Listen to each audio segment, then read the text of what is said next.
Hello and welcome to your Digi Daddy. Today I'm going to be doing an updated version of my BT12 Red Hybrid list.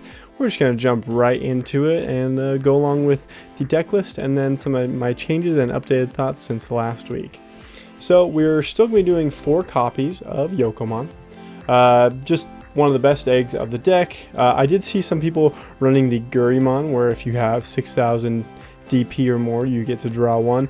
I actually don't like it that much. I like this one because we don't always hit that 6,000 DP threshold, especially if we're trying to kind of rookie rush to get our hybrids into the trash, but that's why I'm sticking with the Yokomon right here. Next, I made a lot of updates to the rookies, so we are doing 3 copies of the BT12 Flamemon. I found that I draw them enough and I find them enough that I don't need 4 because I'm trying to make space for some other changes within the deck itself. And so for right now, I think 3 copies is the best at this moment. This is a just recent update after this past locals, so we'll see how it goes. Yeah, in case you didn't know, so this one, it just on play by trashing 1 hybrid in card in its traits, you get to draw 2. And then the inheritable is, while this Digimon has hybrid or 10 warriors in its traits, it gets plus 2,000 DP. So just really solid card. Next, I have taken the BT7 Flamemon and put it down to 3 copies as well. Because of mulligans and because of just the tightness of the deck itself, I am running a little bit less rookies. And honestly, like, there comes a point where you don't need to have any more Takuya out on the field anymore, so only running 3 of these I think is a good choice for now. But again, like I said, we'll see what happens. And I did make a mistake with this one before, where I was adding a hybrid and a Takuya. It's one or the other, and so I'm not going to make that mistake again. But really, the most important part for this card is the inheritable right here. It's on play, or on deletion, play 1 Takuya from your hand without paying its memory. So it's really good, especially if you get that stack going. Next, no change with this Flamemon and with this Flamemon. So we're doing 2 copies of the BT4 Flamemon, the on play reveal 3, and then 2 copies of the BT6 piercing inheritable. I think these ratios are pretty good. I've seen some people run actually more of the BT4 and then less of the BT12. I don't like that as much. I think you get more value out of the BT12 one because just drawing 2 is sometimes just a lot better. But yeah, so those are same ratios with these ones. Next, here's another update. I have found space within the deck for 2 copies of Bokomon and 2 copies of Nemon. I haven't seen as much of Nemon as I would like, and same with Bokomon, and so I decided I want at least 2 of each. I think 2 of each is just enough, just to get you what you need within those plays, and so I'm going to be running this ratios and seeing how it works out. Next, I'm going to go into the Tamers. There's no difference, that's why. It's because we're running 4 copies of this Takuya and then 4 copies of the new BT12 Takuya. They are fantastic for what they do. I still need to do more testing around building the stack on top of this one. I have a preference for the BT12 one just because you can digivolve up into that Emperor Greymon really fast. But yeah, I need to work on my actual plays of digivolving on top of this one and building a stack that way. And so that's kind of what I'm going to be testing, really getting used to the deck. I found that I wasn't as fast as I wanted against like a Hunters or even like a Jesmon. There's this player at our locals who plays Jesmon and he is really good at the deck and he just knows exactly how to do it. And so I just couldn't do anything against him, and that was partly because of the speed. And so what I'm going to be working on this week specifically is just making sure I get these guys out as quickly as possible and then making a stack off of them so that way I can get the most of the memory with them. Next, we'll go into our level 4s.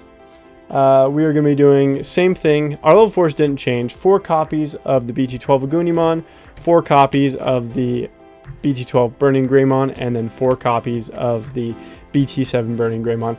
All these guys are fantastic, do exactly what they need to do. They're kind of like our main engine of the deck just because they're able to give us a lot of DP early on. They're able to give us be able to play our Takuyas, and these two specifically are able to, actually all three are able to kind of like slide Digivolve on top of each other, because you can Digivolve this guy for 1 off of a level 4, and then these guys can slide Digivolve between each other for the cost of 1.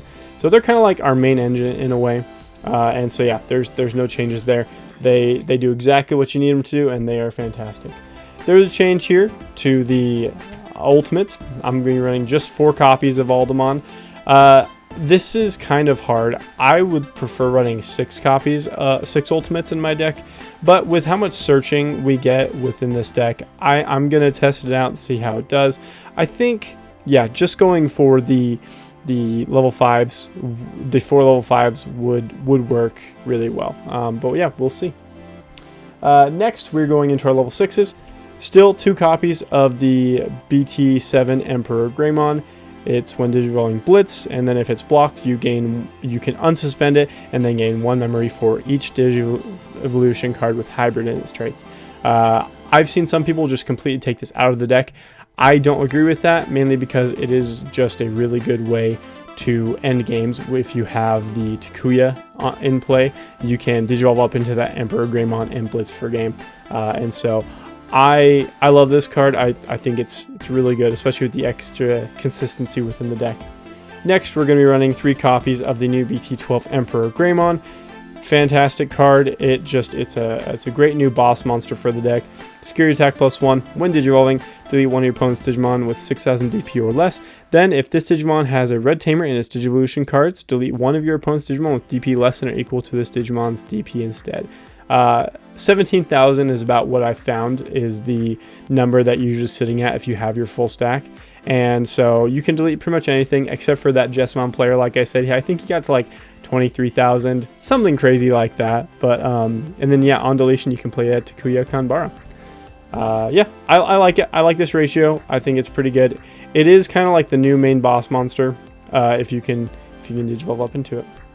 Next, we're going to go with our option cards. I've seen this ran a lot. 2 copies of Gravity Crush. Cost 0, and then you gain 2 memory, and then end of your turn lose 2 memory. If you are, this is a completely new addition that I've seen a lot of people add to their decks. I'm going to be trying it out mainly because it is good. Just if you have this, you could gain 4 memory and then Hybrid for game twice, or Digivolve up into your stack and Blitz for game or whatever. And so I'm gonna be trying it out probably for a couple weeks just to see how it goes. Yeah, and I think this is a really underrated card that people are starting to use again. I remember when I first started playing the game, my brothers told me, don't play this card, it's really bad. But it's really good at extending your plays and making sure that you can get your full combo off if you're blocked or if they just had something out that really hurts you. Yeah. Next, I am going to be running 2 copies of High Speed Plug-in D. I found the space, like I said, with some changes to add 2 copies of this. I think it's great because we're almost always going to have Tamer in play, and then we get jamming and we can't be blocked. And this has won me games, and it's a great security effect. And yeah, I just think it's a great card. Jamming with this deck, especially with the, like if we were going a Burning Greymon, super aggressive, security +1 Takuya play, the jamming and can't be blocked is really, really helpful. You can get some really early advantage with that because basically you just need, if you get Takuya out by turn 1, turn 2 you could be playing some really crazy ones. So that's why I like this card, and we'll see how it goes. And then, like I said last time, I couldn't find my extra copies of Atomic Inferno, but while I was going through my bulk, I found where they were. And so right now we're going to be running 3 copies of Atomic Inferno. If there was room for a 4th, I would probably do it, but for now we're just running 3 copies. I found that 2 copies was actually pretty decent, but I just needed that one more that I want to see how it goes. And so yeah, 3 copies of Atomic Inferno I think is fantastic. Here are the cards that I took out of the deck. So I really like Pyro Dragons, but I want to see what the deck is like after. I love the effect of attack a player with it. I really want to have it in the deck, but I got to use it a couple times, but I only had 1 copy, so we'll see. Maybe I'll take out like the Gravity Crush or like an Atomic Inferno and a Gravity Crush and try running 2 of these and see how that goes, or I'll just do some test games where I take out the Atomic Inferno itself and then run some Pyro Dragon. Then I took out these two rookies right here. Like I said, I was feeling like I had them consistently almost every single opening hand, especially with mulligans. And so I took out one of each. And then I took out the Alderaan. I never really found a chance to use it. That's probably because I only ran one copy. But I am going to take it out, see how the deck goes. And then I'm also kind of working with a kind of rush Alderaan strategy, because the BT4 Alderaan has Security +1. And it gets a ton of stuff, and so if you run that BT4 Alderaan and then a bunch of Atomic Inferno, you can really rush down the opponents. That was the first deck I ever played, and with all the new help with this deck, I think the rush Alderaan actually might work for this Red Hybrid deck. Yeah, so that is the deck profile so far. This is version, I think it's 3.0 or something, and so we'll see how it goes. I'm really excited to continue to play this deck. I don't know, I feel like I didn't get to showcase how good the deck was last week, because I just had some really nasty matchups, and still learning the deck, even though it's not the most complicated deck, still learning the combos and really like what to do in the right moments, and making sure I get my tamers out as quickly as possible is something that I'm working on. And so in general, that is the deck.